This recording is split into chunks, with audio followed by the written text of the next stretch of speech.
Tengan buenas noches. Gracias por acudir a esta invitación que les hicimos. Como les hemos estado anunciando, la Secretaría de Comunicaciones de la Presidencia, en conjunto con otras instituciones, con la UNESCO Centroamérica, con Indie Collective y con la Plataforma de Seguridad Juvenil de Centroamérica, hemos organizado un foro internacional que se llama El Salvador y el Mundo, 25 años después de la firma de la paz. Este foro tiene el propósito de juntar 5 miradas internacionales para que nos ayuden a reflexionar sobre la ubicación, digamos, geopolítica, social, cultural de El Salvador y Centroamérica 25 años después de la firma del Acuerdo de Chapultepec. Con ese propósito hemos invitado a 5 personalidades: a la historiadora costarricense Patricia Alvarenga, a la socióloga costarricense también Montserrat Zagot, al politólogo y sociólogo argentino Atilio Borón, al teólogo brasileño Frei Beto. Todos ellos nos acompañan esta tarde acá también, y por supuesto al filósofo argentino radicado en México, ya naturalizado mexicano, ya mexicano prácticamente, Enrique Dussel. Esta conferencia tiene un propósito complementario al foro y lo hemos hecho en varios de los casos. Ayer tuvimos una reunión cerrada con Atilio Borón y organizaciones sociales. Reunimos cerca de 40 organizaciones sociales y él tuvo un conversatorio con ellos acerca de temas de política y de democratización de América Latina. Ahora la idea es que el profesor Dussel tenga un encuentro con profesores, profesoras, estudiantes de filosofía y ciencias sociales y otras personas vinculadas al ámbito de la filosofía y las ciencias sociales. El día jueves, mañana por la tarde, Frei Beto tendrá un encuentro ecuménico en la UCA de acercamiento con las iglesias populares, con las iglesias históricas del país, de modo que el foro no se quede solamente en las conferencias magistrales de los 2 días, ¿verdad?, sino que también tengamos aproximaciones hacia la sociedad salvadoreña en otros ámbitos. Bueno, voy a presentar brevemente al profesor Dussel y luego le voy a dejar la palabra para que nos haga la conferencia de actualidad de Karl Marx a 150 años del Capital. Para muchos de ustedes ya él es conocido, por eso no voy a abundar hoy, no voy a hablar tampoco de su trabajo, de su obra, simplemente voy a recordarles algunos datos. El profesor Dussel es uno de los filósofos considerados fundadores de la filosofía de la liberación. Su reflexión sobre la ética, sobre la filosofía y sobre la teología son de las más comentadas y más discutidas internacionalmente en la actualidad. Es uno de los filósofos latinoamericanos más reconocidos, no solamente por los premios que ha recibido, sino precisamente, como digo, por el nivel de intercambio, de discusión y de interlocución que ha alcanzado su obra, su trabajo filosófico. Además de eso, el profesor Dussel ahora está trabajando en su política de la liberación, ha continuado esa labor, está trabajando ya en los tomos siguientes, en los 2-3 tomos más, según nos ha comentado, y acaba de publicar las 16 tesis de economía política el año pasado. Es un trabajo que recoge mucho de la elaboración que él ha hecho en torno a las categorías marxistas, a la gran exploración que ha hecho de la obra de Marx. Sabemos que su obra es producto de una gran erudición, no solo en filosofía, sino también en historia. De manera que tenemos hoy y mañana y pasado mañana invitados de lujo. Ya voy a cerrar aquí mi intervención y le voy a dejar la palabra al profesor Dussel.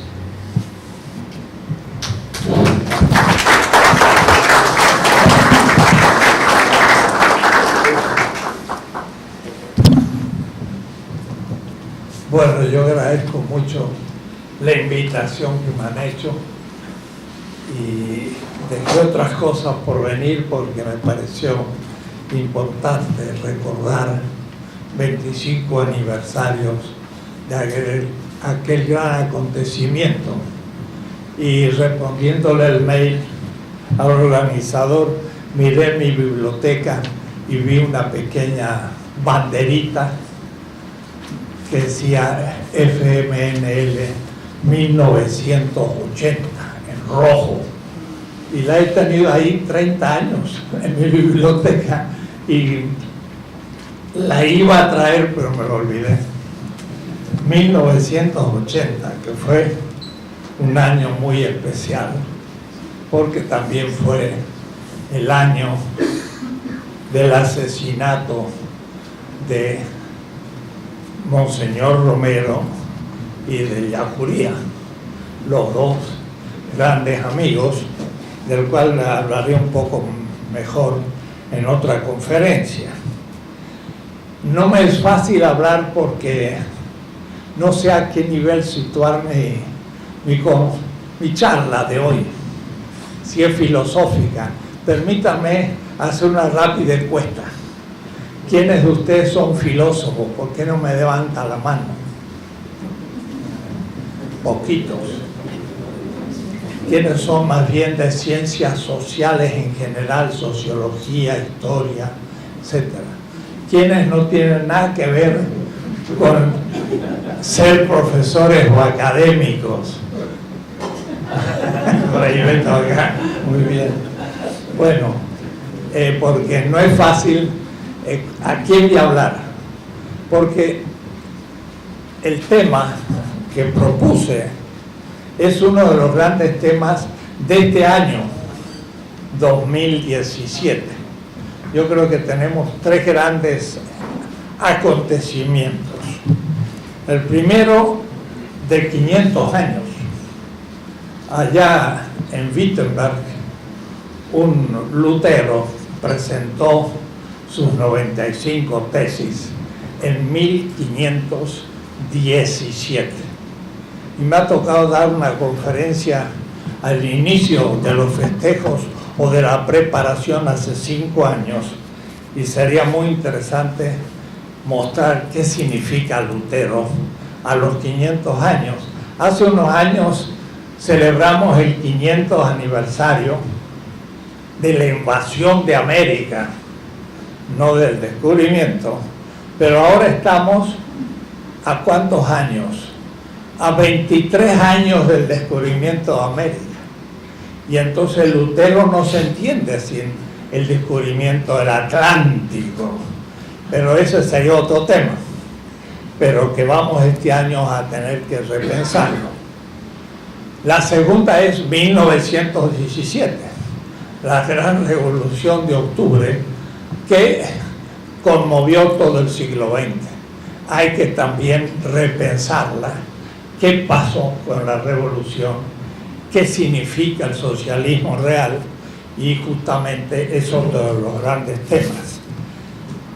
Y en 1867, un pensador alemán, después de haber escrito 4 veces su obra, se animó por fin a publicarla, y fue el tomo 1 del Capital, un libro que ha conmocionado la historia mundial, porque yo creo que después de la Biblia, en el siglo XX, es el libro más leído, o por lo menos más vendido en el mundo. O es decir, es un libro fundamental. Ahora, ¿por qué volver al Capital en 2017? ¿Interesa? ¿Es un tema del pasado? ¿O todavía estamos en medio de una crisis que aquel libro nos da las notas fundamentales? Ese sería un poco el tema. Pero antes de empezar, yo quería decir primero cómo llegué a tomarme en serio la lectura del Capital, porque por origen de familia más bien era un pequeño burgués liberal mi padre, de tal manera que nada que ver con la izquierda. No nací desde el seno de mi madre hijo de un militante, nada de eso. Al contrario, miembro de la Acción Católica, y cosas extrañas.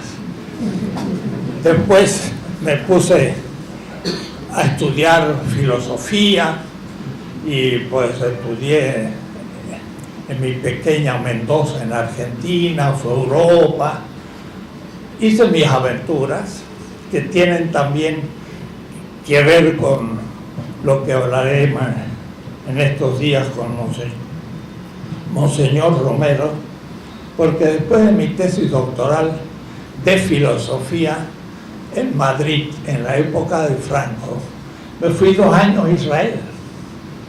Y 2 años de Israel muy extraño. Carpintero en una pequeña ciudad llamada Nazaret.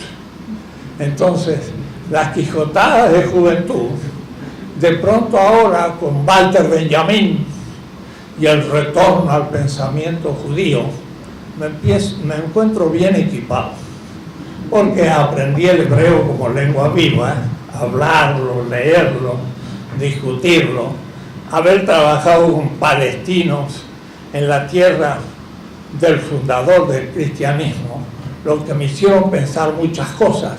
Estoy hablando de 1957. Lo que se llama teología de liberación va a surgir casi 10 años después.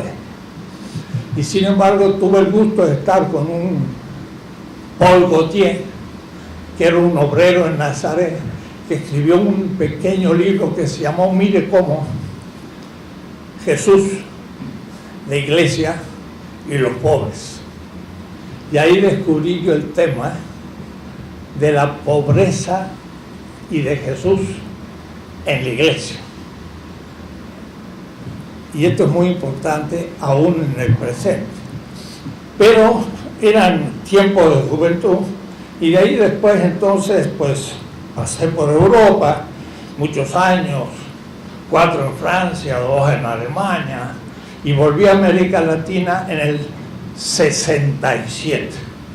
Era una generación de pensadores que se había formado en Europa y que aterrizaba en América Latina como en un volcán.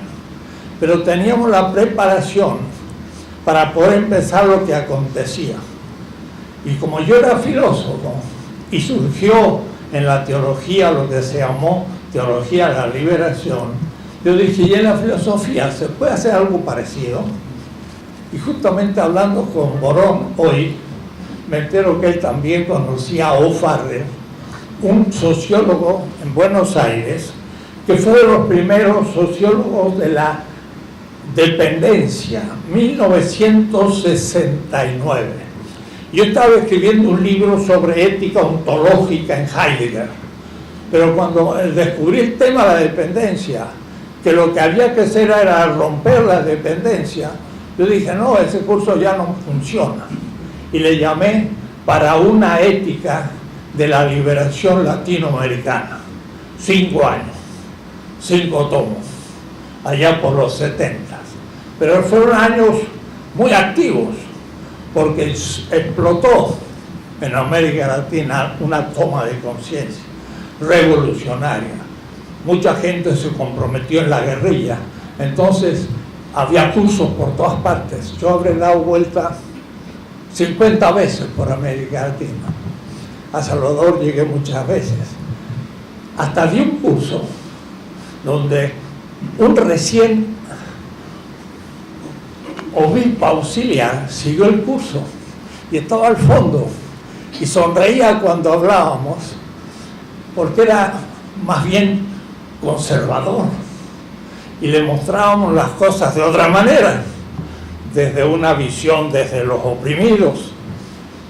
Era secretario de los obispos de Centroamérica y se llamaba Oscar Romero. Fue alumno de nuestro equipo. Así que miren qué experiencias interesantes. Pero todavía no había llegado a Marx. Era toda una formación sin Marx todavía, o una lectura secundaria. Pero ya cuando tuvimos que ir avanzando y preguntarnos qué significa pobre, ¿es pobre una categoría sociológica? Algunos decían es una categoría mística. lo importante es la clase, y la clase obrera, y la lucha de clases. Claro, Mariátegui tenía el mismo problema. Cuando en Perú dijo la clase obrera es la clase revolucionaria, pero en el Perú de Mariátegui no había obreros porque no había revolución industrial. Y entonces dice, si la clase revolucionaria es obrera, ¿quién va a hacer la revolución en el Perú? Y dijo los indígenas. ¡Pah! ¿Para qué lo dijo? Lo declararon los primeros que fundaron el Partido Populista, a Carlos Mariátegui. Entonces era un asunto que había que empezar a estudiarlo en serio. No me tocó en Argentina. En Argentina hubo una represión militar feroz, hasta recibí un atentado bomba en mi casa, tuve que dejar el país, me fui en el exilio y llegué a México. Y al llegar a México era imposible hablar sin conocer a Marx, porque había un marxismo ya bien trabajado. Y entonces yo me dije, es necesario, para explicar el tema de la pobreza en América Latina, empezar a estudiar Marx. Y entonces fue por 1980 justamente que empecé a leer a Marx. Pero lo leí como lo leen los filósofos o los exégetas. Significa agarrar el texto y leerlo despacito, en su lengua original, viendo qué está diciendo, línea por línea, con un microscopio. Y entonces me propuse hacer un seminario en la UNAM, en la Universidad Nacional de México, en la Facultad de Filosofía. Éramos como 40 estudiantes conmigo juntos. Vamos a leer a Marx desde que nació. Y empezamos a estudiar la vida de su familia. Y había un estudiante marxista que asistió a la primera clase y se fue. Dicen, estos están estudiando a Marx desde sus pañales. Así fue, pero así empezamos a descubrir a Marx. Descubrimos que Marx era de una familia judía, eso es muy conocido, que se llamaba Marx Leví, que en hebreo significa sacerdote, que tenía 400 años de rabinos marxistas en Trier. No cualquier día. El abuelo era el rabino y su padre no fue el rabino de Trier porque se hizo abogado de la burocracia de Bismarck, de los Preußen, y entonces no fue, pero el tío fue rabino de Trier. Su madre venía de una familia judía de Holanda, de rabinos. Es decir, que Marx tenía de padre y madre siglos de rabinos judíos. Parece que no tiene importancia. Pero a los 6 años, el Kaiser le obligó al padre a bautizarse luterano. Y bueno, se bautizó luterano. Y lo bautizaron a Marx luterano. Pero la madre dijo, no es, y se quedó bien judía. Marx, después cuando ya era más adulto, a su hija Laura, le contaba la vida de Jesús. Y le decía, nosotros los judíos, y era luterano, pero era luterano porque le habían obligado. Y entonces es interesante porque miren, cuando yo empecé a leer a Marx, me di cuenta de pronto que tenía una antropología detrás que no era griega ni romana, era judía. La primera página del Capital dice, las necesidades, sean del estómago o de la fantasía. ¿Por qué habla del estómago? Porque el judío habla de los órganos del cuerpo para expresar las necesidades, no como los griegos, la inteligencia, la voluntad, la sensibilidad. Marx dice, ya lo van a ver en su momento, el valor es como sangre coagulada, una metáfora, sangre coagulada, van a ver enseguida qué significa eso en el pensamiento judío, pero no en el pensamiento griego. Entonces fue muy interesante empezar a amar desde chiquito, porque cuando llega a tener 17 años tiene que dar un examen de bachillerato, en alemán se llama el Abitur, una cosa muy difícil, y entonces le toman examen. Y la profesora de alemán le dio un tema: razones para elegir una profesión. Y es muy interesante las razones que da un joven a los 17 años para elegir una profesión. Dice ser poeta, porque quería ser poeta, pero no ser rico, no ser científico tampoco. Al fin pongo una razón: voy a elegir la profesión en la que haga feliz a la mayor cantidad de gente. Y dice, y los que hacen esto, en su tumba millones de hombres depositan sus lágrimas. Y por eso fui a Londres a depositar mi lágrima sobre la tumba de Marx. Un joven de 17 años que pensaba en la felicidad de la gente. Y después hay un texto allá por 1858 que dice: hay que ser muy animales para dar espalda al sufrimiento de la humanidad.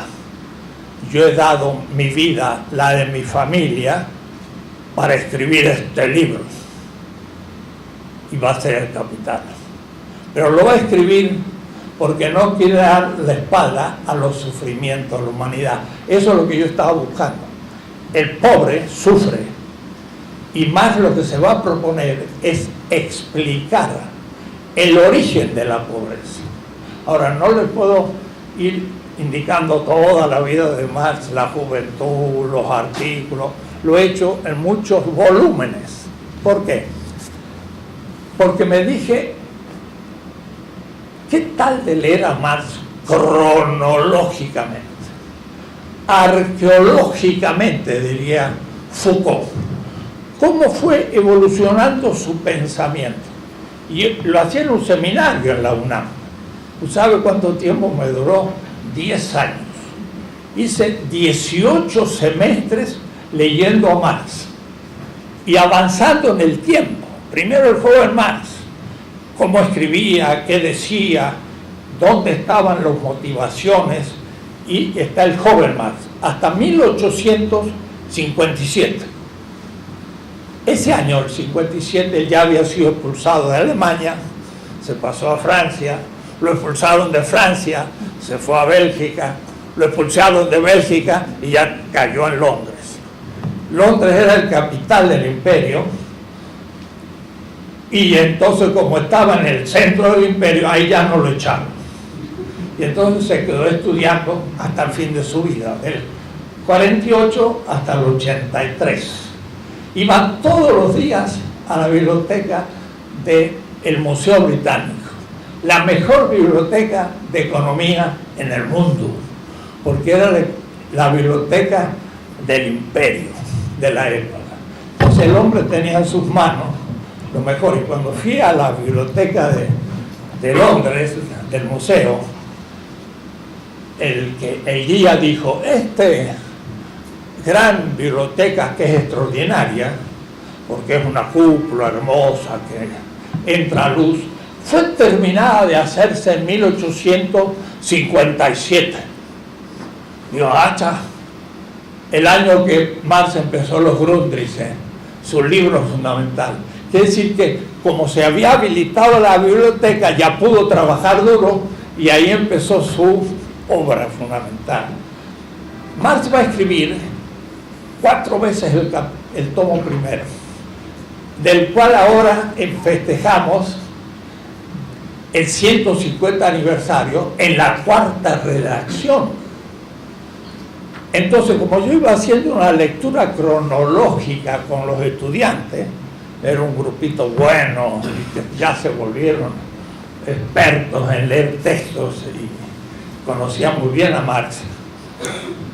Estudiamos los Grundrisse primero, que es los esbozos fundamentales. Ahí es donde Marx empieza a descubrir la lógica del capital, que después explicaré, y termina en el año 57-59, 2 años a la noche, porque el pobre nunca tuvo un oficio pago, siempre vivió muy pobre. Su señora le dijo alguna vez, bueno, moro, le decía, miren qué interesante, le decía moro por árabe, por morocho, por pelo negro, como se decía, pero también es un nombre medio como los marranos en España, o es decir, como un judío convertido. Le decía moro. Hay que vivir, ¿no? Y el pobre Marx escribía artículos, estaba siempre en la pobreza. Entonces al fin dice, voy a ser empleado del ferrocarril de Londres. Y fue a rendir el examen, lo rechazaron por mala letra. Y realmente cuando uno lee los manuscritos de Marx, dice, uy, este lo rechazaba cualquiera, porque tiene una letra gótica, imposible de leer. Porque, entre otras aventuras, no solo leía a Marx en alemán, sino que cuando ya no había más publicado en alemán, me fui a trabajar los archivos en el Sloterdijk, en Ámsterdam y en Berlín.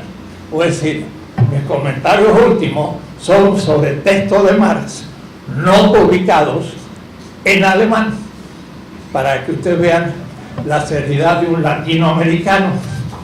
Entonces, él hace los Grundrisse y escribo 8 grandes cuadernos que se publican en pleno siglo XX. No se habían conocido, ni Engels les dio importancia, Lenin ni los leyó. O es decir, la tradición marxista no conoció, es Grund, en alemán es fundamento, y Grundrisse son esbozos fundamentales de la crítica de la economía política, de la que hablaré después. Y al terminar eso, 2 años, se tomó un recreo y demás, y empieza de nuevo a escribir el Capital, porque no está todavía seguro de lo que ha hecho. Y entonces confronta su gran descubrimiento, que es el plusvalor, ya lo voy a explicar, con lo que pensaba toda la economía política de su época, desde Petit, los fisiócratas, y después se ataca a Adam Smith, etc., y escribe 2.200 páginas. Ya es un manuscrito mayor, y lo leímos nosotros en seminario línea por línea, y entonces fuimos entendiendo cómo construyó Marx sus categorías y de qué categorías se trata. Al terminar esa segunda redacción ya tenía la idea más clara. Empezó la tercera en 1863-65, y esa vez escribió el tomo 1, el tomo 2 y el tomo 3 del Capital. Muchos creen que nunca escribió el 2 ni el 3. Sí, lo escribió en 1863, y al terminar la tercera redacción del Capital dice, ahora sí puedo empezar. Y en su cuarta redacción escribió el tomo 1 en 1866 y lo publicó en el 67. Estamos a 150 aniversario de la cuarta redacción del Capital, por la cual Marx publica entonces ahora ya su visión de las cosas, y le queda todavía el tomo 2 y 3, que nunca escribió, porque fue trabajando, y voy a dar después las hipótesis por las que no pudo hacer el tomo 2 y 3, y fue acumulando lecturas, y cuando murió Engels dijo, ahí está el tomo 2 y el 3, lo vamos a publicar, y se encontró una pila que decía para el tomo 2 y otra pila para el tomo 3, y no había tomo 2 ni 3. Y entonces Engels toma ese material, se las arregla, organiza bastante bien las cosas y publica el tomo 2 y 3 del Capital, que ya no es de Marx, sino de Engels. Esto era el comienzo de un enorme proyecto, que era el Capital y después el capital financiero y crediticio, y después el salario, y después el Estado y la relación de los Estados, hasta llegar al mercado mundial. Esas eran las 6 partes de su gran proyecto. Escribió solamente el primer tomo de la primera parte, lo cual supone que no conocemos todo lo que hizo, pero lo anticipó. Y tenemos que saber muy bien lo que hizo para entender cómo hubiera hecho lo que seguía. ¿Qué conclusiones saco hasta este punto? Porque después voy a tratar algunos más en concreto. El primero es que Marx fue leído parcialmente y nunca se lo leyó íntegramente tal como él lo pensaba. Hay un gran autor que se llama Rostolsky, que sí hizo una primera gran interpretación en 1968. Pero el mismo Rostolsky comete errores y malinterpreta muchas cosas.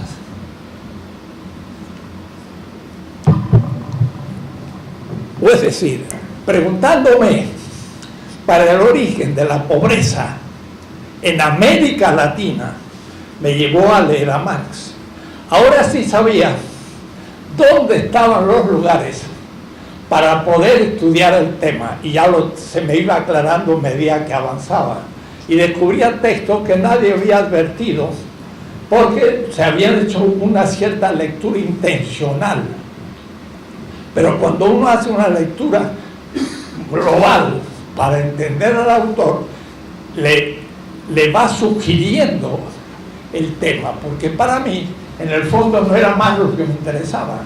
Me interesaba cómo explicar la pobreza en América Latina, aquella por la que hay que comprometerse y que hay que partir de él para toda interpretación, la pobreza. Y esto explicado según la ciencia económica.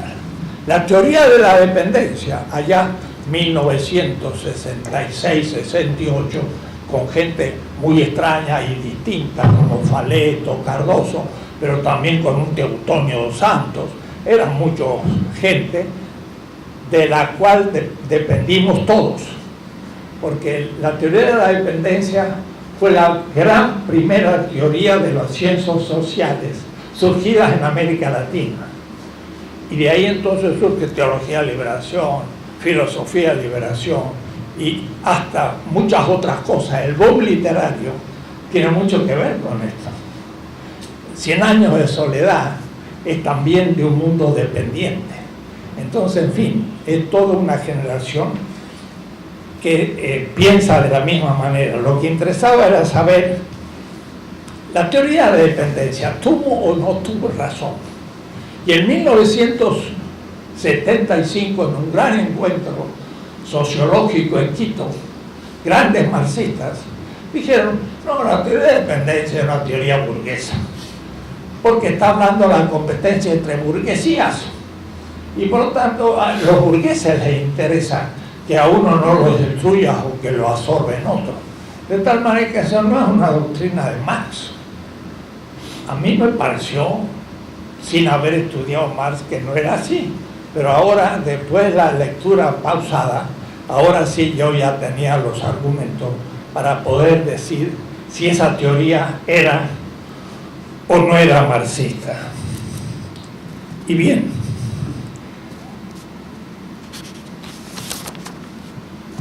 quiero plantearle 3 temas, o mejor, 4, para que se vea un poco el fruto de esa lectura y la actualidad. Y son algunos temas que se pudieran tratar. Debo decir que casi todas las tesis del marxismo-leninismo que fue siendo fabricado dentro del estalinismo, del socialismo real, casi todas las tesis pueden ser refutadas con el pensamiento de Marx. Por ejemplo, el materialismo. Marx no tenía un materialismo dialéctico, tenía un materialismo histórico.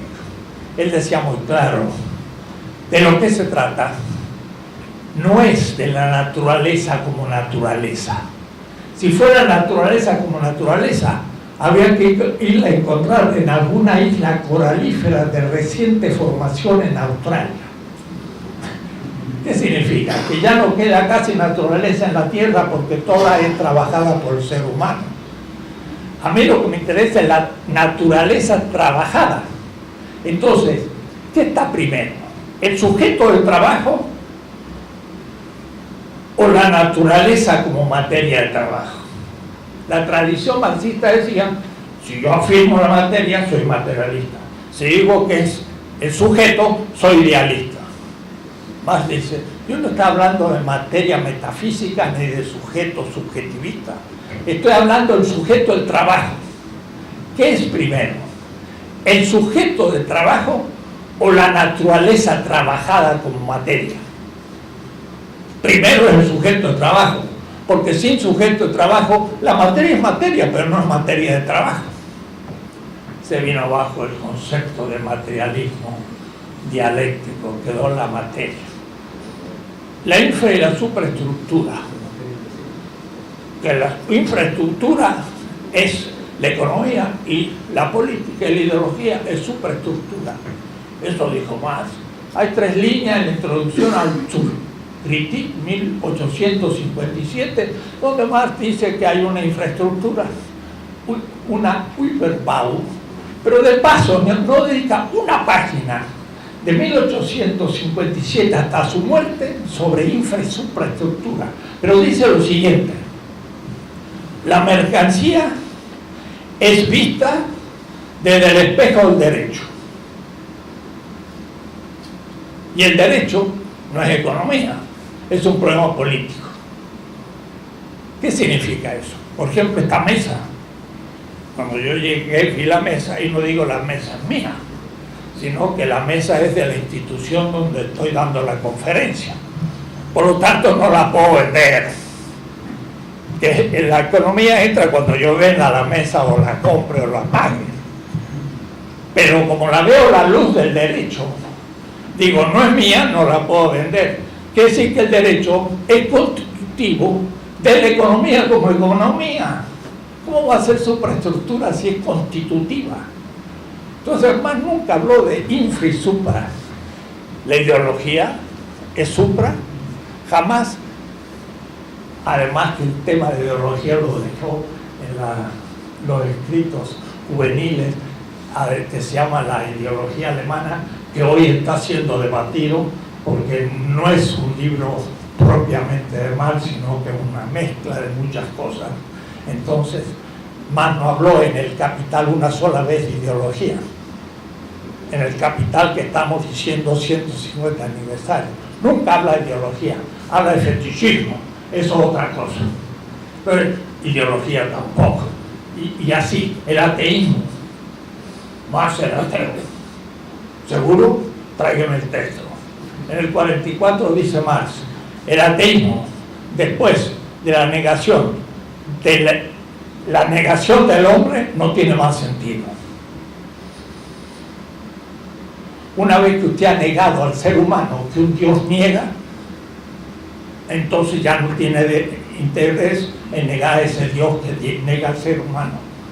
Y en 1874 escribió a Engels una carta que yo cito muchas veces. El tonto Blöd, dice Marx, porque era un poquito así duro con la gente.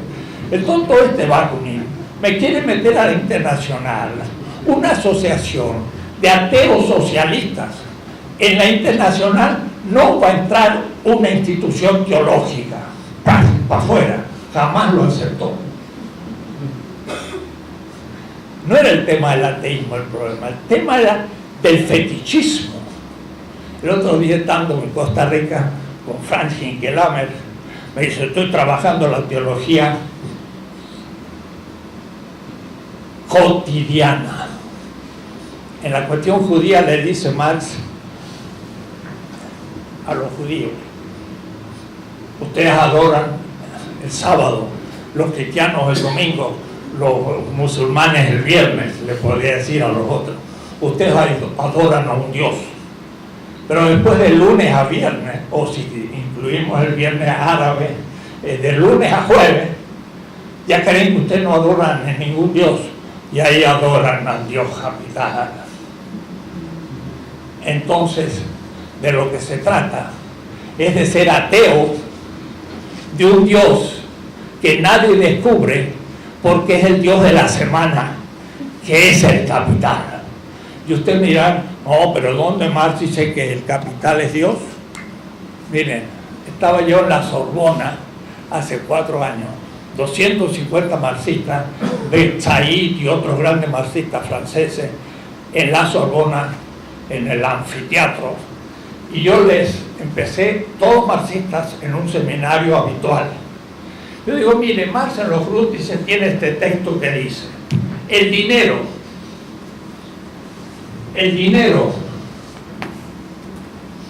en la circulación tiene una forma de esclavo.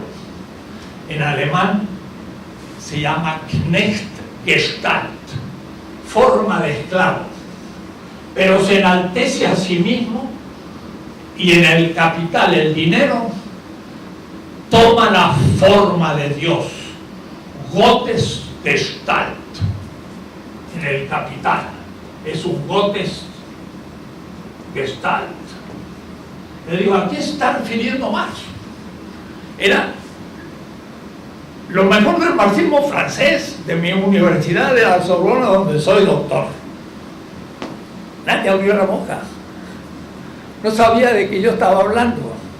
Yo digo, mire, ustedes no saben que están hablando. Miren, están hablando de Pablo de Tarso, Filipenses 2:7. Dice Pablo de Tarso, Cristo,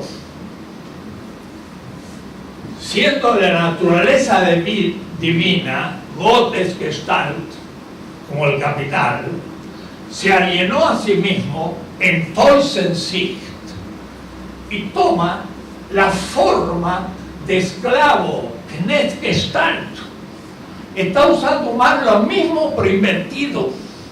El dinero de forma de esclavo toma la forma de Dios, y Cristo de la forma de Dios toma la forma de esclavo, dice Pablo. Puede decir, invierte el texto. ¿Qué quiere decir con esto Marx?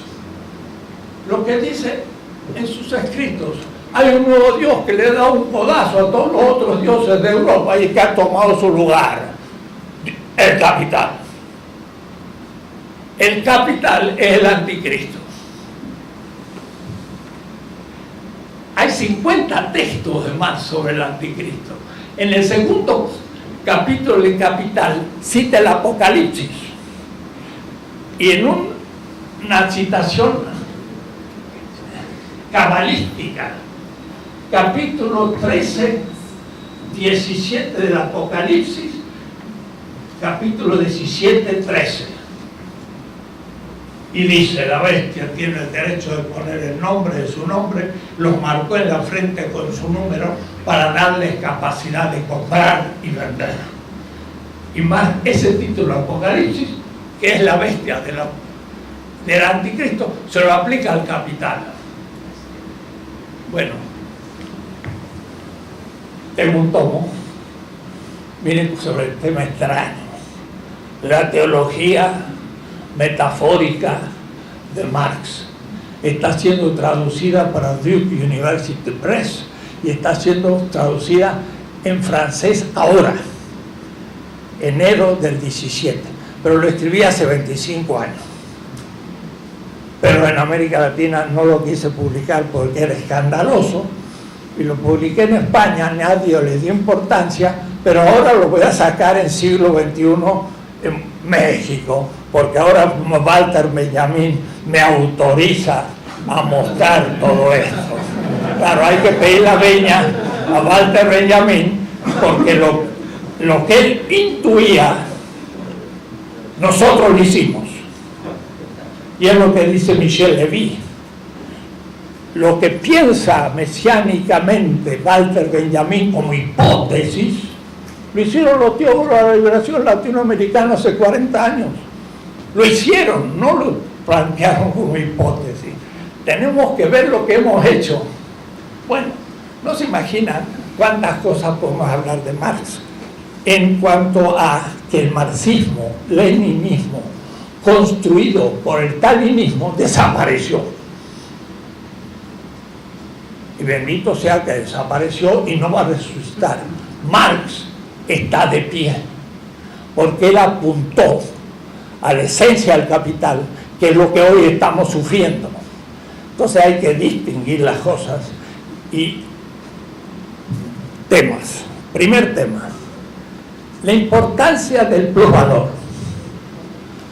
El plusvalor sí se sabe lo que es, no tanto, porque cuando uno lo ve como lo plantea Marx, hoy en la Facultad de Economía, los jóvenes dicen, nunca me lo habían enseñado, no entiendo, ¿qué significa eso de valor?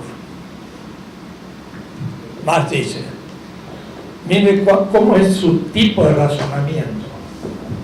El ser humano es un ser vivo. La vida es lo fundamental. Es un ser vivo.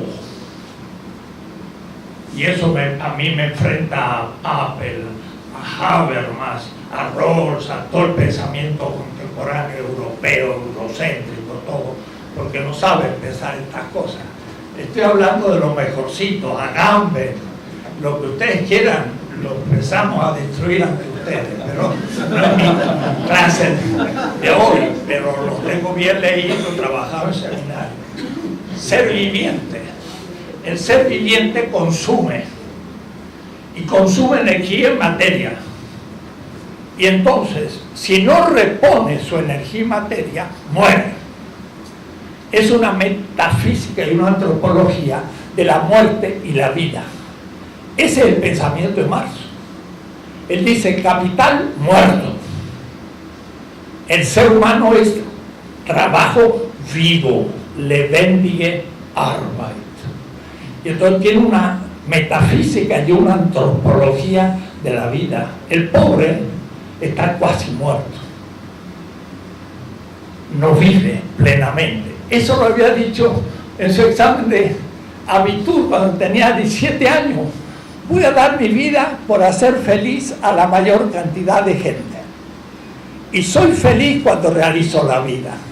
Y soy infeliz cuando no. Ahí está el fondo.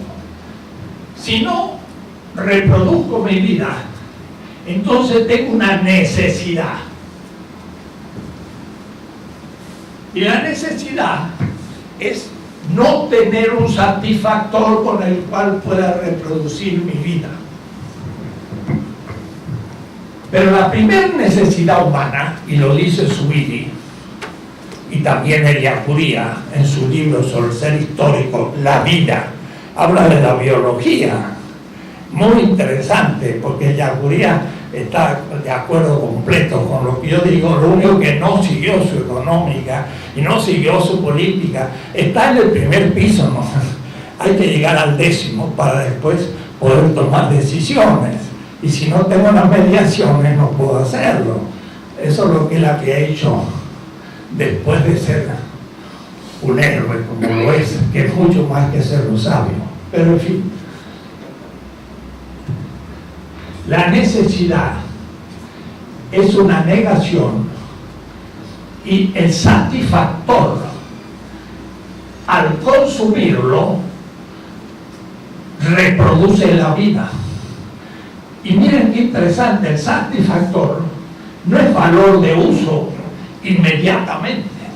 Y en ese punto hasta habría que un poquito decir a Marx, mira, vamos a aclarar un punto que no lo aclaraste. Marx tiene claro que la manzana tiene propiedades físicas que son alimenticias. Pero cuidado, sin un ser vivo, esas propiedades no son alimenticias porque nadie se alimenta de ellas. Quiere decir que por naturaleza y sin viviente no hay valor de uso. Marx creyó que la naturaleza producía valor de uso. antevivientes, por lo menos ante un animal que se coma la manzana. Porque entonces el que come la manzana toma la propiedad física de la manzana como propiedad alimenticia que subsumida en su cuerpo reproduce su vida. Entonces no es lo mismo propiedad física que valor de uso, porque valor de uso es la relación entre la propiedad física de una cosa que cuando se relaciona a la necesidad se transforma en un satisfactor. Bueno, ahí hay cositas buenas para los economistas, para que entiendan, que vayan al fondo, porque dicen el valor no se entiende. ¿Cómo vas a entenderlo si no te lo pones a trabajar? Que mi profesor de economía parte de Adam Smith y de von Hayek y nada de esto hablan, porque ya parten del mercado y no del ser humano. En fin, podríamos destruirla. Valor de uso es las propiedades reproductoras de la vida del el medio. Valor de cambio, en cambio, solo existe en aquello que el ser humano produce. Es decir, que puso tiempo de su vida en esa cosa. Si yo tomo una manzana y la como, cuidado, hay un cierto trabajo de la manzana para comerla y para... Pero pongamos que no tuviese que trabajar, tiene valor de uso, pero no tiene valor de cambio. Pero si yo ya planto el manzano y tengo que arreglar la tierra y producir el árbol, ya hay un trabajo. Valor de cambio significa, y miren qué interesante, Marx es tradicional el marxismo que distingue entre valor de uso, valor de cambio y valor como valor. Pero nadie advierte que el valor como valor lo descubrió en 1872, después de la cuarta redacción del Capital. Porque en la redacción del Capital que se publicó, en una nota 9 en el capítulo primero dice, cuando hable de valor, es valor de cambio. Hay dos tipos de valor, valor de uso y valor de cambio. En cambio, en la segunda edición de 1873 desaparece la nota 9. Yo digo que ¿dónde se fue la 9? Porque Marx distingue ahora valor de valor de cambio. ¿Qué es valor para Marx? Objetivación de vida humana. Y por eso le va a usar la metáfora sangre coagulada. ¿Y por qué sangre? Porque Marx dice, la circulación del valor en el capital es blood circulación, circulación de sangre. ¿De dónde saca la metáfora?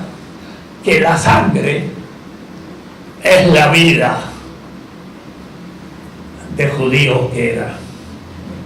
Porque para los judíos el ser humano es carne, no cuerpo, y su vida está en la nefesh, que es la sangre. Y por eso para un judío hoy todavía un kasher significa sacarle la sangre animal al animal, y luego que le ha sacado la sangre, ahora esa carne es pura y puedo comerlo. Porque la sangre es la vida. Y el cuerpo es la realidad. Feuerbach dice, la esencia del cristianismo es comer y beber. Es la Eucaristía.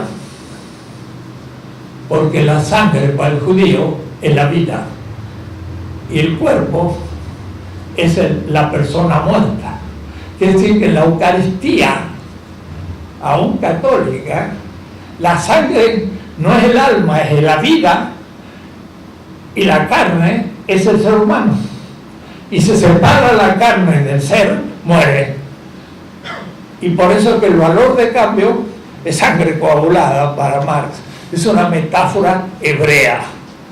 Los griegos no entienden, los romanos ni saben de qué está hablando. El mundo semita así, Marx es un judío. Y entonces él dice, la circulación del valor en el capital es Blutcirculación, circulación de sangre. El capital es como un vampiro que chupa la vida del obrero. ¿Qué significa? Se apropia de su sangre. Todas esas metáforas son hebreas y los marxistas no sabían, pero como yo me fui a Israel y sabía el pensamiento hebreo sin pensar en Marx, cuando lo leí me dijo, esto es semita, y entonces empieza a entender muchísimas cosas de lo que Marx dice. Bien, voy a ir rápido. Dice lo siguiente: en el tiempo necesario, que es el tiempo que yo necesito para reproducir el valor del salario, a mí me pagan 10 y hago la mesa. Entonces el tiempo que necesito para recuperar el 10 de mi salario, Marx le llama el tiempo socialmente necesario para reproducir el valor del salario. Pero después que he reproducido el valor de mi salario, que es lo que me paga el capitalista, yo tengo un plus tiempo de trabajo. Yo sigo trabajando. Tengo un plus tiempo de plus trabajo. Y en ese plus tiempo de plus trabajo produjo más valor. Y a eso le llamó plusvalor. Pero ese plusvalor no se le pagaba salario, se lo robaba. Era un Bezahltarbeit, era trabajo no pagado. Pero ahora viene el tema. Yo estaba en el marxista-leninista de Berlín, 5º piso, Alexanderplatz, un edificio de 5 pisos, 500 investigadores, 1984, un año antes de la perestroika, en la 1984, trabajando en los manuscritos inéditos de Marx. Y como me veían trabajar, decía, hablé con John Nickel, que era el editor de los Grundrisse, y le expliqué lo que estamos haciendo. Y dije, vamos a hacer una reunión con los investigadores, vicepresidente del marxista-leninista de Berlín y otros investigadores. Es la gente que más sabe de Marx en la tierra. Los alemanes que leen Marx, pero no lo editado en alemán, sino lo no editado todavía. Y con ellos le planteé 2 temas. Primero, que no es lo mismo fuerza de trabajo que trabajo vivo. Eso es obvio, pero no estaba tan claro para ellos.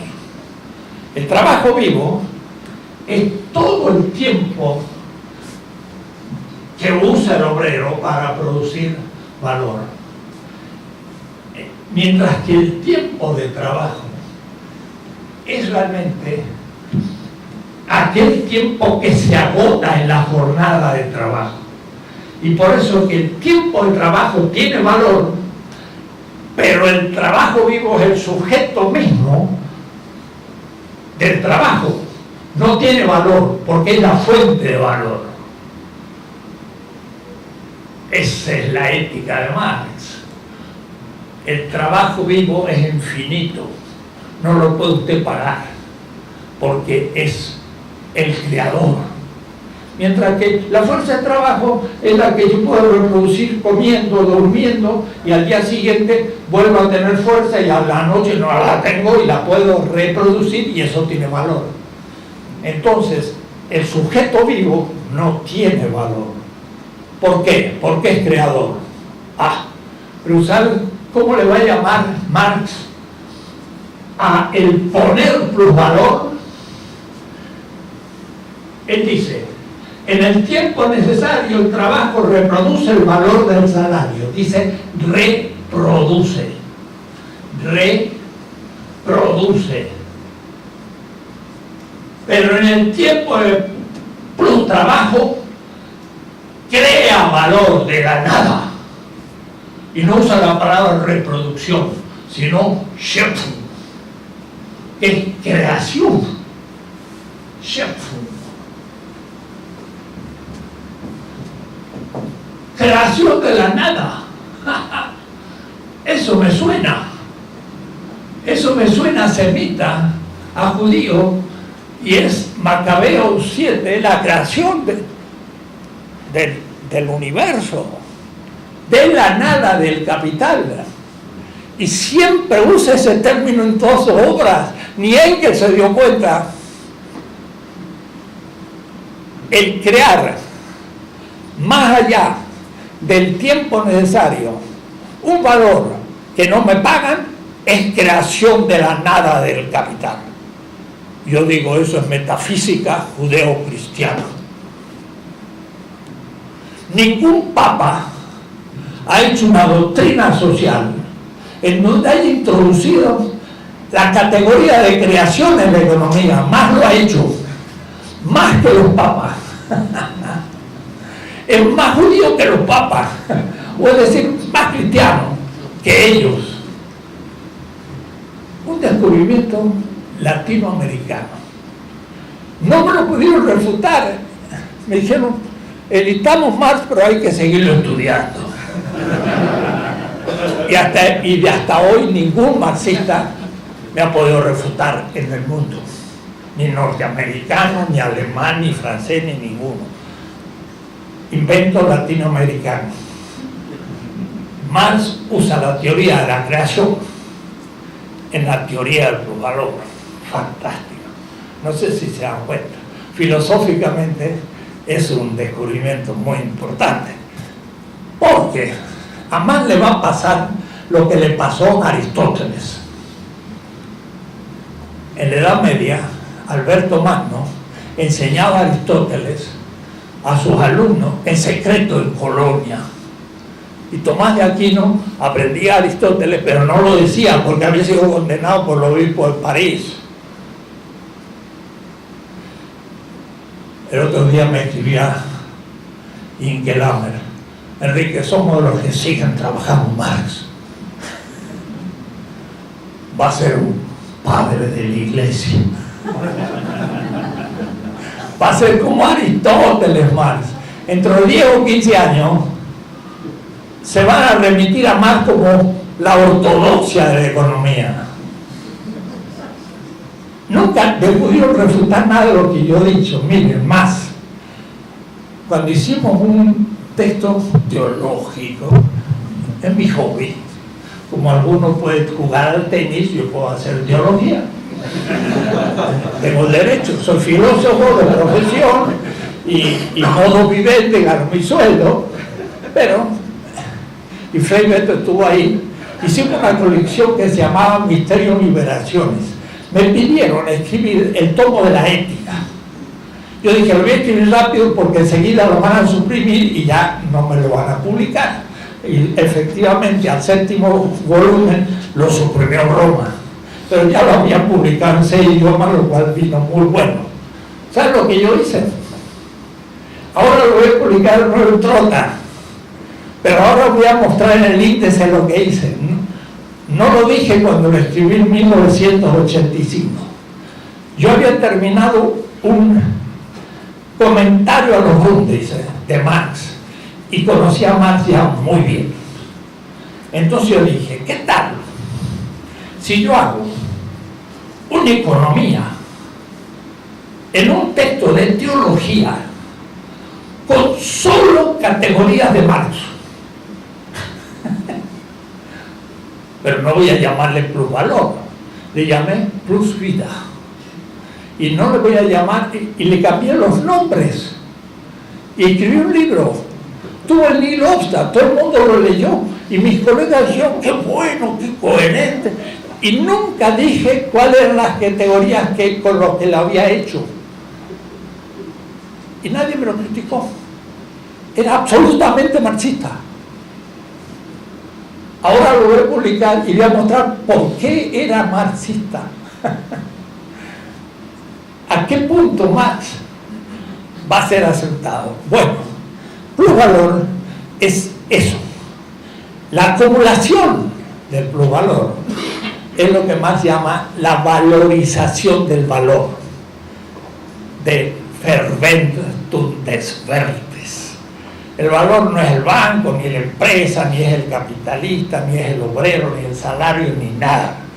Es el valor que transita de determinación en determinación. Y eso no es tan fácil. Por eso que eso hay que enseñárselo a los obreros para que sepan qué significa eso realmente. El capital tiene determinaciones, diríamos, a partir de Hegel, es decir, componentes esenciales. Es decir, dinero que se invierte como modo de producción y salario. El obrero trabaja con un medio de producción en el serrucho y hace la mesa, un producto. El producto es puesto en el mercado y es una mercancía. La mercancía es vendida y gana dinero, pero con la ganancia. Esas son las determinaciones.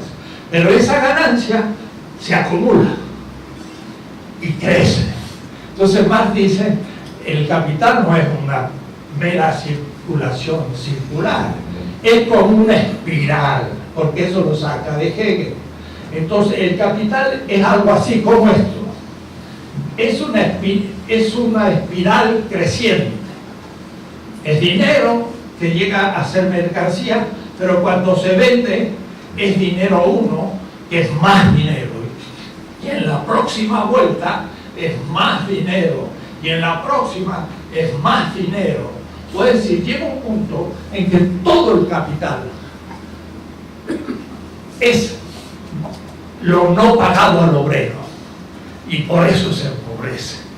El obrero puede trabajar todo lo que quiera y cuando más trabajo va a ser más pobre.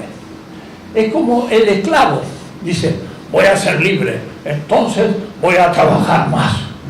Y entonces trabaja más, corta más maíz o leña o lo que sea. ¿Y qué pasa? El dueño libre se hace más rico y compra mejores cadenas. Y entonces el esclavo, cuando más trabaja, más encadenado. Hay que romper la dependencia. No es trabajar más. Hay que saber cómo se trabaja y para qué. Salvador nunca va a salir de la pobreza mientras que sea dependiente. Y entonces Marx me lo va a dar hasta cuantificado al tema. La esencia del capital es el valor. Puede decir, no es el dinero, es el valor del dinero. No es el medio de producción, es el valor de la madera y de los clavos. No es el salario, es el valor del salario. No es el producto, es el valor del producto. De la mercancía es el valor, es la esencia del capital. ¿Y quién lo ve? Nadie. Y por eso entonces que es misterioso. Dice Marx, misterioso.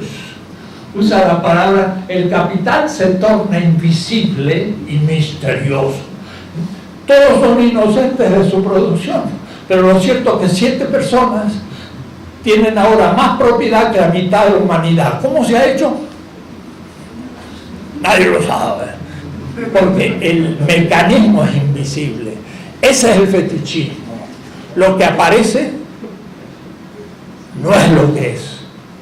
Y entonces ahí está el tema de la idolatría. Es un falso Dios, hecho con la mano de los hombres. Y eso es lo que dice Marx del fetichismo. Es un Dios que los seres humanos hacen con sus manos y después adoran. Entonces Marx es ateo, sí, pero del capital. Y la mayoría de los cristianos son creyentes del capital y no saben quién es el Dios de Israel, la mayoría. Y si no, yo siempre saco mi billetera, porque para venir a Salvador tuve que buscar algunos dólares. Entonces saco el dólar 1 y digo, In God we trust. Pero está tan mal Estados Unidos que no tiene ni sentido del humor. Pero además su teología está invertida. Para el fundador del cristianismo y para el pensamiento judío, el dinero se llamaba Moloch, el dinero se llamaba Amón. Y entonces el propio fundador dice, o el dinero o el Dios de Israel. Y entonces ellos hacen del dinero Dios.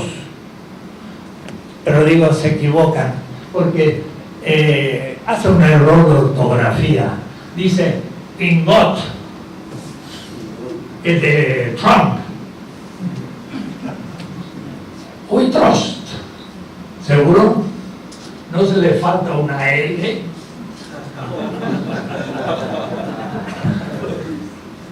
Ese es el gol, es el Dios que está hoy y se inmola 1.000.000 de hombres. Todos los sirios que han muerto es por el Dios capital. Y después, los alemanes se quejan de que vienen los sirios, pero se olvidan que hicieron las armas con las que mataron a los sirios. Y ¡ay, qué escándalo! Y entonces no se entiende nada. ¿Se dan cuenta ustedes? Empieza a ser útil. Y mi colega ya mira la hora porque había otros temas, pero voy a sintetizar. ¿Qué es la teoría de la dependencia? La teoría de dependencia es esencialmente marxista en todas sus letras. Marx dice que puede haber transferencia de valor de un capital a otro. Pero ¿cómo se produce la transferencia de valor de un capital al otro? Por la competencia. Pero el marxismo-leninista tradicional no elaboró suficientemente la teoría de la competencia. Entonces no se dio cuenta. Agustín Cueva, un gran marxista ecuatoriano, dijo, la teoría de dependencia no tiene lugar teórico en el marxismo. ¿Cómo que no, Agustín? En la teoría de la competencia mundial. Entonces, el tema es el siguiente, y voy a sintetizarlo muy rápido, pero dense cuenta ustedes entonces la utilidad que tiene Marx hoy. Un país tiene un capital medio nacional de un cierto tipo de desarrollo. La palabra desarrolla no es desarrollista. La palabra desarrollo es profundamente marxista. No lo hago. Entwicklung era para Hegel el pasaje del concepto a la idea. Es decir, que la palabra Entwicklung era metafísica para Hegel. Era una palabra central en su lógica, pero también lo es para Marx. Entonces, un capital es más desarrollado cuando tiene una, le dice Marx, composición orgánica, tecnológica más desarrollada. Cuando tiene más tecnología incluida en el proceso de trabajo, ¿qué hace? Produce la misma mercancía con menos valor. Si yo produzco esta mesa 8 horas con una sierra y un obrero que lo hace, pero si lo hago con una sierra automática, en vez de 8 horas, voy a hacerla en 4 horas. Y otro que más desarrollado lo hace 2 horas. El precio es la media. Es decir, que el precio que va a tener la mesa en el mercado es 4. Pero el que usó 8 perdió 4. El que usó 4 recuperó lo que puso. Y el que hizo 2 ganó. Y eso es transferencia del que perdió al que lo ganó. Transfiere valor. Porque todo lo vende por la media.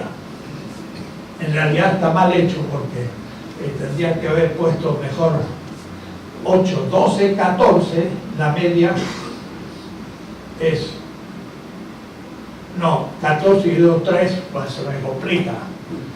Voy a hacerlo de una manera más fácil, 10, 8 y 6, para que no se me confunda. La media es 8, entonces este gana 2 y este toma del otro los 2 y tiene sobreacumulación. Eso es transferencia. Entonces, los países más desarrollados, cuando producen el mismo producto, lo producen a menor valor y por lo tanto lo pueden vender a mayor precio en el mercado mundial, que está por sobre lo que ellos producen. ¿Por qué las transnacionales? Estados Unidos está acá y la ciudad Juárez en México está a 5 kilómetros. ¿Para qué voy a poner una fábrica norteamericana a 5 kilómetros? Es una importación mexicana y luego lo exporto y es una exportación mexicana. ¿Para hacer un viaje de turismo? No, sino que aquí el salario son $300 y allá son 1.500. Entonces, trayéndolo yo abajo de la frontera, gano $1.200. Cuando subo para allá, los 1.200 se hacen reales y transfiero valor del trabajo. Por eso ahora Trump le dice a la Ford, no ponga Ford en México, y si no lo haces te voy a castigar. La Ford le dice, de acuerdo, no pongo en México por ahora, porque mañana ahora va a producir los autos Ford más caros y la Toyota que produce en México lo va a vender más barato, y entonces le va a tener que decir a Trump, ¿qué hago? ¿Me pagas tú la diferencia o yo tengo que invertir en México? No hay tres. Por eso que lo que dice Trump son contradicciones y va a caer muy inmediatamente en que no podrá realizar las cosas que dice, que está bonito para decirlas, pero la economía no funciona. La transferencia de valor de un país a otro nos empobrece. ¿Desde cuándo? Desde hace 500 años. Porque nos sacaron todo el oro y la plata. De la mina de Potosí, 220.000 toneladas de plata de la sola mina de Potosí. Se lo llevaron a crédito, van a pagar 5%, 1%, no. El colonialismo, Aníbal Quijano lo muestra, demostrando que los indígenas subhumanos no se les paga salario. Por lo tanto, mueren en las minas y no se les paga salario. Que los alimente la familia, como era con los incas. Claro que aquello, lo que producía un indígena en una mina, quedaba al menos en el imperio incaico. Y no se le pagaba salario porque no había salario. Usaron el mismo sistema sin salario, pero ahora se apropiaron de la plata y se la llevaron a Europa. Y ahora entonces yo voy a los países árabes y les digo, ¿y por qué del siglo XVI ustedes entraron en crisis? Y no saben los árabes por qué entraron en crisis. Yo digo, pero hubo una inflación de la plata y el oro. La plata americana produjo una inflación feroz y los árabes se empobrecieron sin perder moneda, porque se bajó el valor de la plata por los indígenas. Entonces tenemos que ver una visión mundial y la transferencia. La teoría de la dependencia es marxista, explícita, y explica en los últimos 5 siglos los mecanismos de transferencia. Claro que no es la competencia entre capitales de distinta composición orgánica, es de otra manera también, son puros monopolios. ¿Por qué? Porque como yo compro el café, te bajo el precio, y si no quieres te guardas el café, entonces bajo el precio. Es monopolio del comprador, no es competencia. Y si yo vendo máquinas, te la subo el precio. Y si no quieres comprar, no compres. Pero es monopolio entonces el propio. Entonces en realidad las relaciones son puros monopolios. Pero las que son más ortodoxas, que es competencia de capital, la perdemos igual. La deuda es transferencia de valor. El interés es transferencia de valor, es explotación. Y entonces empecé a entender por qué no dejaremos nunca de ser pobres. Comprometerse con los pobres no es darle una limosna, ni siquiera hacer cosas, sino es romper esa dependencia. Claro que para hacerlo cuesta, porque seré presionado militarmente, económicamente y mil cosas. Entonces la teoría de dependencia la refundé en puros textos de Marx. Y el último tema que voy a tratar sería el ecológico. Se parece que Marx no tiene nada que ver con la ecología, más algunos dicen es antropocéntrico. Miren cómo es el tema de fondo ecológico. Tiene que ver también con la competencia de nuevo. Con la competencia. En este mismo esquema. Si yo produzco con menos valor, cuidado, puedo después ponerle menos precio. Y como le pongo menos precio, 6, el que le pone 10 no puede vender y se funde. O tiene que bajar a 6 y pierde. Si tiene 5 de plusvalor, todavía gana 1, aunque pierda 4.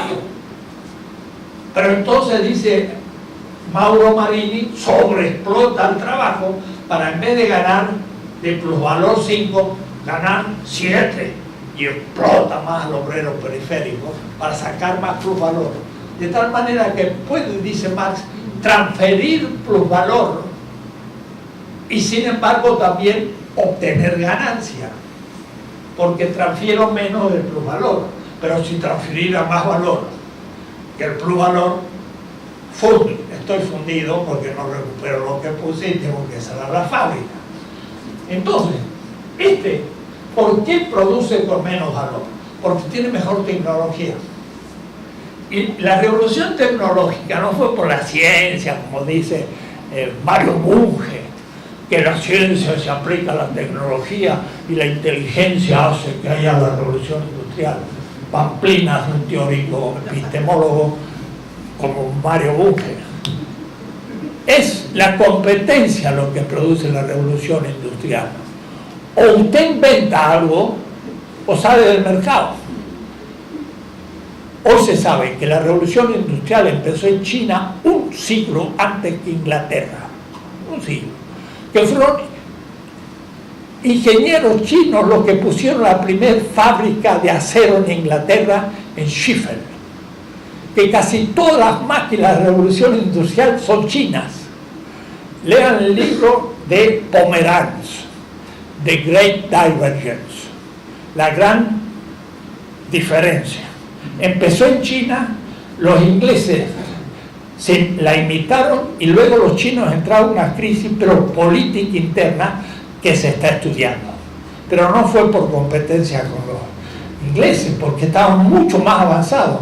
Los chinos en el siglo VI descubrieron el papel, en el VIII la imprenta, en el IX imprimían libros, en el siglo XI el papel moneda, no estampitas, papel moneda.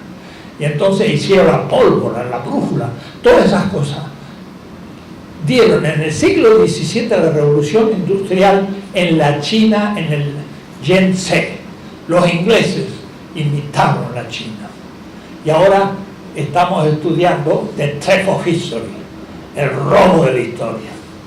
Europa se inspiró en la China y la India, como en la computadora, leyó los archivos, los estudió, los apropió y los desconectó y luego los denigró. El despotismo oriental.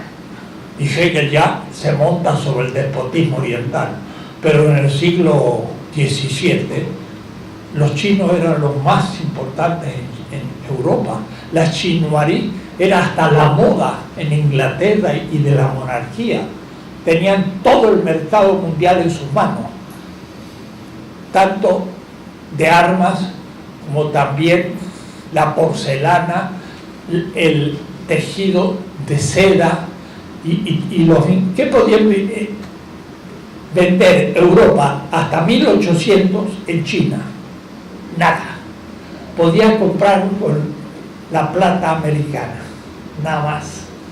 Entonces tenemos que hacer una historia nueva, completa, porque la modernidad también es un mito y tenemos que descubrir cosas. Bien, pero ¿qué pasa? Si yo quiero ahora mejorar mi tecnología para producir no de 10, sino de 6 del valor y bajar el precio, tengo que mejorar tecnológicamente, pero cuidado, no tengo mucho tiempo, porque la competencia es año por año y a los 3 años me fundieron. Entonces, 1904 en Detroit, Ford no podía decir, yo voy a hacer un auto eléctrico. ¿Y cuándo usted va a poder venderlo? En 1930.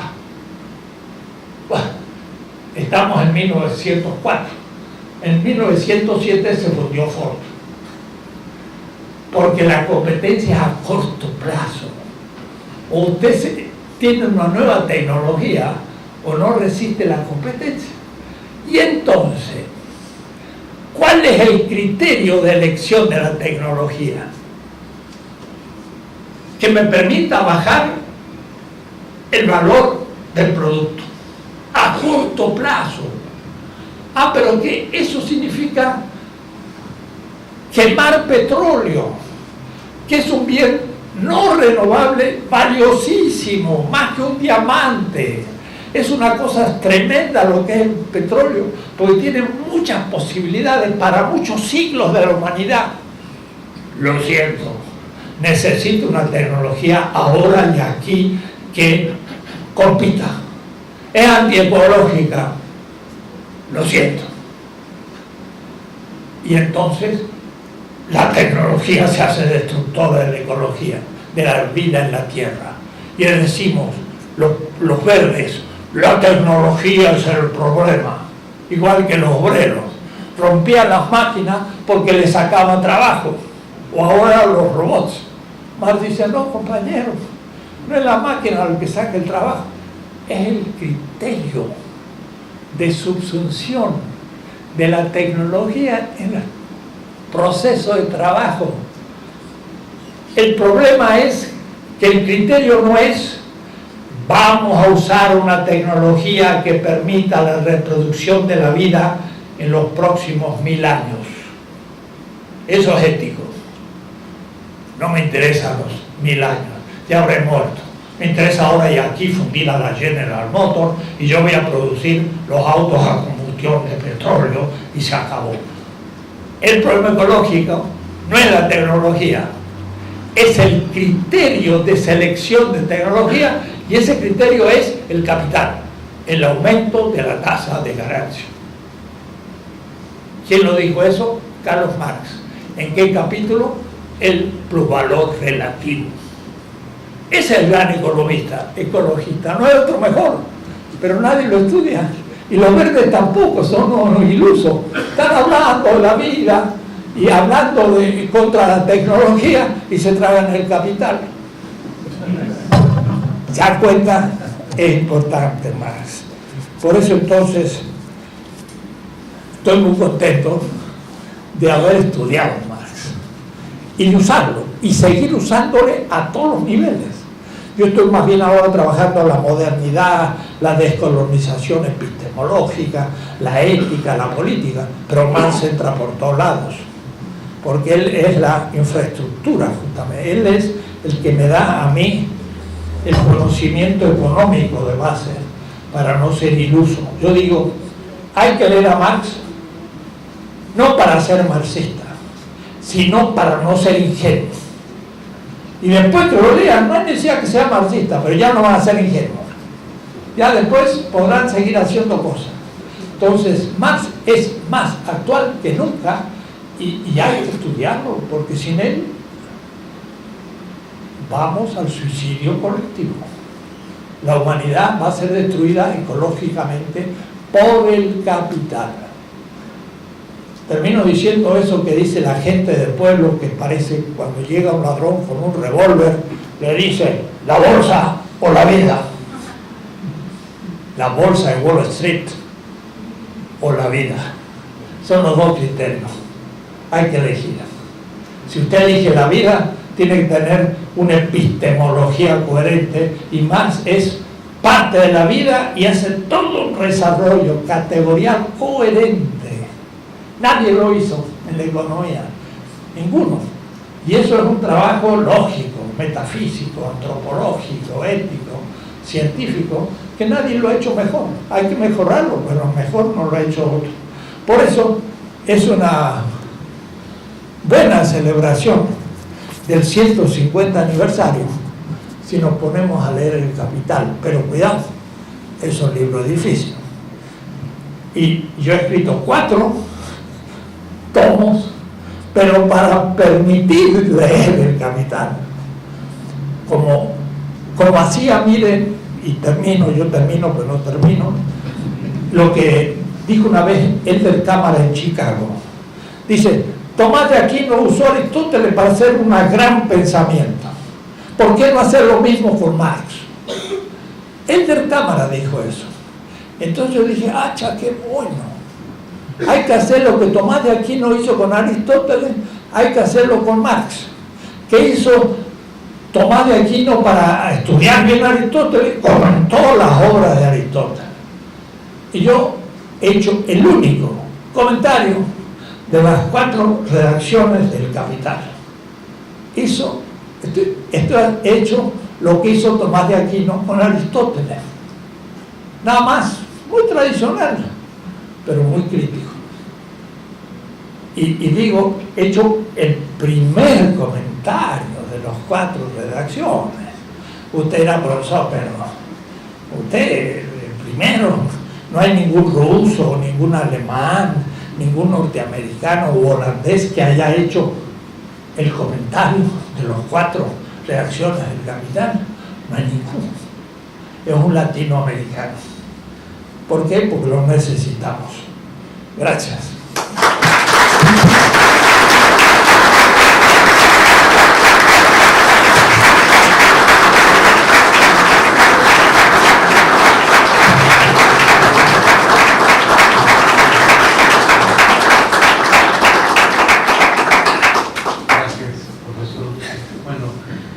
Vamos a hacer un breve espacio para intercambio. Solamente voy a dar espacio para 3 preguntas, porque ya el tiempo está bastante avanzado.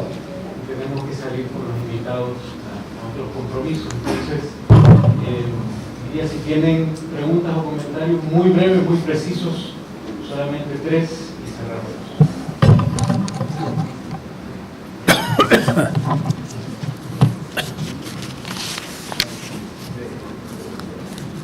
Gracias, mi nombre es Alejandro Salamanca y soy estudiante de la licenciatura de Filosofía de la UCA. Bravo. Mi pregunta es respecto al papel de la filosofía a la luz de la teoría marxista, que es mi impresión que Marx hace una lectura de Hegel en la que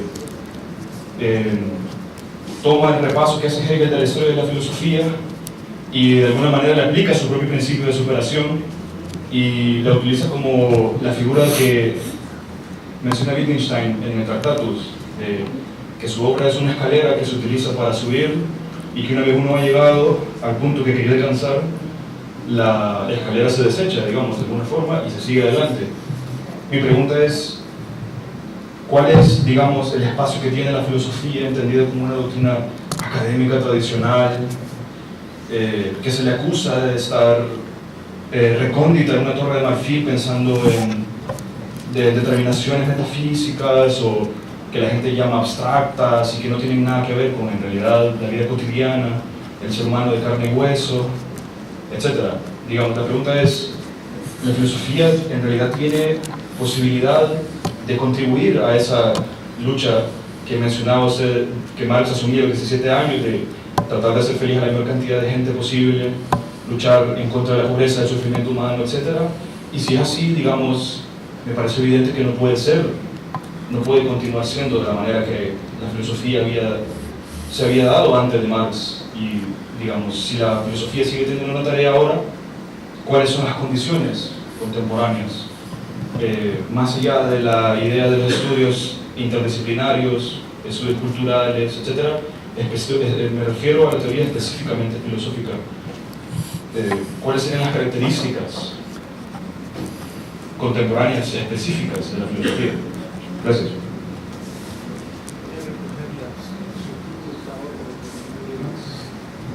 Bueno, entonces respondemos esta pregunta. Es una muy buena y suficiente, porque mire qué interesante. La gente cree que Marx se opuso a Hegel porque Hegel era idealista y Marx materialista. Nada de eso, porque Hegel, la filosofía de la naturaleza, es totalmente materialista y después no es eso. La diferencia capital entre Marx y Engels, Marx y Hegel, se establece en un punto muy preciso del capital. Lo voy a decir para los filósofos, para ser ahora muy técnico. En Hegel, en la lógica, que es el gran sistema, la lógica pequeña, cuando era todavía un profesor secundario, y yo siempre le digo a los muchachos, si ustedes son profesor secundario y no universitario, no crean que han fracasado. Hegel estudió la lógica siendo profesor secundario. Así que lleguen al nivel de Hegel y después díganme que fracasaron. Pero para Hegel, el ser es lo indeterminado. Pero en realidad, su contenido es la subjetividad absoluta de Dios antes de la creación. Eso lo digo muy rápido, pero habría que explicarlo. Es pensar un Dios que es un sujeto que todavía no ha hecho nada ni pensado nada, está indeterminado. Y cuando hace algo o piensa algo, queda determinado en el ente, que en alemán es el Dasein. Se pasa del ser al ente. Toda esa es la primera parte, que es la filosofía del ser. Pero la segunda parte es la filosofía de la esencia en Hegel, y entonces él dice, el ser deviene el fundamento del desarrollo, y usa la palabra fundamento, Grund, y sigue su... Ahí es donde Marx se distingue de Hegel. Marx dice, hay dinero, pero el dinero no es capital. Infinita cantidad de dinero no es una pizca de capital. ¿Cómo es la transformación del dinero en capital? Lo voy a poner en capital con K. Es el pasaje del el ser a la esencia de Hegel, pero el ser homogéneamente deviene el fundamento y la esencia. Pero más dice, infinito dinero no forma nada del capital. Hay una intervención que viene como exterioridad, es que el dinero paga el salario. El salario, si hay el dinero y hay el trabajo vivo, es el obrero, no todavía, él le llama el pobre. Debo decir que cuando leí los Grundrisse y dice Marx, la absoluta oposición es entre el dinero, el que tiene dinero, y el que tiene trabajo. Es como el campesino que llega a la ciudad. El que tiene dinero le dice al pobre, y Marx usa la palabra pobre, y dice pauper ante festum, el pobre antes de la fiesta. Y dije yo, Marx primero habla del pobre y después de la clase social. El punto de partida era el pobre, no es un nombre místico, sino que es una categoría fundamental. El pobre es el que viene del campo y no tiene nada que vender sino su cuerpo. Compre mi cuerpo por 10 horas. es como una prostitución. Use mi cuerpo por su deseo, no sexual, sino de ganancia, y págueme a mí dinero. Ahí está la institución ética del pobre. Entonces, el pobre entra al proceso de trabajo y el que tiene dinero le paga el salario. Esa es la subsunción del pobre en el proceso de trabajo. Y ahora produce plusvalor. Dice Marx, el dinero como dinero nunca es capital.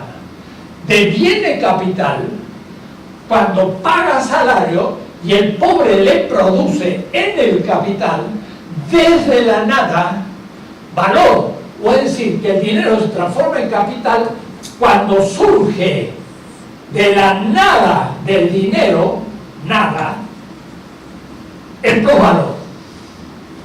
Es ahí entonces que el ser no deviene homogéneamente la esencia, sino que el ser deviene esencia por un salto al infinito, porque surge de la nada un componente. Marx se distingue de Hegel en este momento del segundo capítulo del Capital, cómo el dinero deviene capital. Para Hegel ese pasaje es homogéneo, para Marx hay un componente de creación de la nada. Ningún marxista lo ha propuesto así. Desafío a discutir el tema. Es un problema metafísico para Marx, pero hay que descubrir que el plusvalor es producto de una creación de la nada. Y entonces Hegel elabora todo un sistema homogéneo con el ser. Diría yo rápidamente, es un sistema panteísta. Dios se determina a sí mismo y deviene ente. Mientras que Marx dice no, el dinero no deviene capital, sino por intervención desde la nada del trabajo vivo que pone nuevo valor, que no es dinero, sino sale de la nada, y eso lo hace capital. Pero a su vez, en las sucesivas rotaciones en espiral, todo el producto al fin va a ser no pagado. Entonces, Marx supera a Hegel en un aspecto metafísico muy especial, que no es para nada que ver lo que pensó el marxismo-leninismo. Y respondo un poco a tu tema, eso lo trato en el tercer tomo, el último Marx, larguísimo capítulo sobre cómo Marx se inspira en Hegel, usa la terminología hegeliana, pero supera a Hegel justamente en este salto al infinito. El dinero nunca puede devenir capital si no es por subsunción desde la nada del dinero del plusvalor. Y esa es la ruptura con Hegel metafísica. Y claro, después va a tener muchas otras, pero a ese nivel al nivel de la lógica, incluyendo a Wittgenstein también, porque en estos puntos pues Wittgenstein no sabía nada, ¿no? Muchas gracias. Le doy la palabra. Perdón, y no es menos importante. Dice, y la filosofía es una torre de marfil. Bueno, eso lo descubrimos en el 69. Aprendimos a pensar lo real. Yo parto siempre del diario del día. Y lo que yo estoy diciendo vale hoy. Y lo puedo demostrar rápidamente. Mi filosofía está hablando de lo nuestro. Latinoamericano no porque abuse autores latinoamericanos, sino porque puedo hablar con una persona que es pobre y explicarlo porque es pobre hoy en Salvador. Entonces, por supuesto que la filosofía tiene que saber pensar lo real, y Marx lo dijo. La filosofía se ha encargado de pensar lo real. No dice que no hay que hacerlo. Hay que hacerlo. Pero de lo que se trata es de transformar la realidad. Pero yo puedo transformar la realidad mostrando justamente cómo está mal en su negatividad, cómo se puede poner en cuestión lo que está mal y cómo puede liberarse de esta situación y cómo puede ser un proceso, y todo eso es filosofía. Y yo estoy metido en eso día y noche y estoy pensando cosas reales.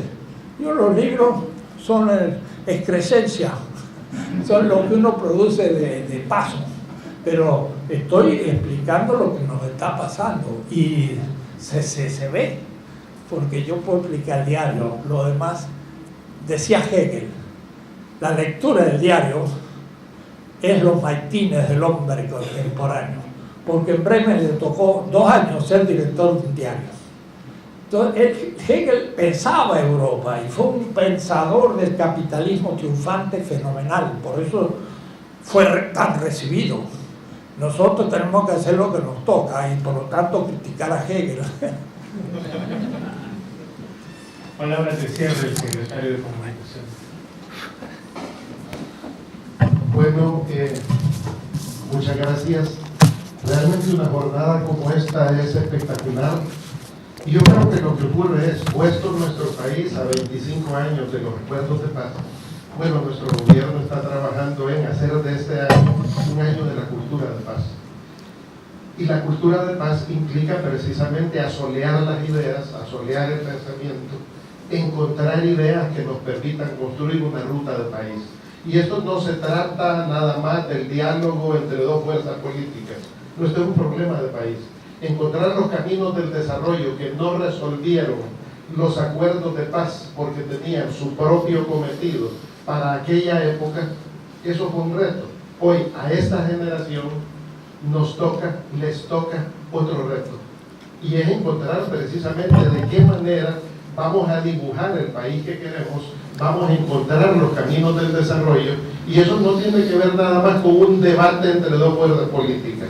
Eso tiene que ver con el debate de toda una sociedad. Por lo tanto, en este año dedicado a la cultura de la paz, queremos con jornadas como esta contribuir al intercambio de pensamiento y a poder encontrar un rumbo para el país, en el que distintos sectores, academia, sociedad, sectores laborales, empresariales, etcétera, el país podamos contribuir en esa dirección. Muchas gracias por haber asistido a este encuentro y les invitamos para las 2 jornadas tanto de jueves y viernes que todavía tenemos en ruta, y muchas gracias a nuestros ponentes por tan maravilloso debate, por tan maravillosa exposición. Muchas gracias.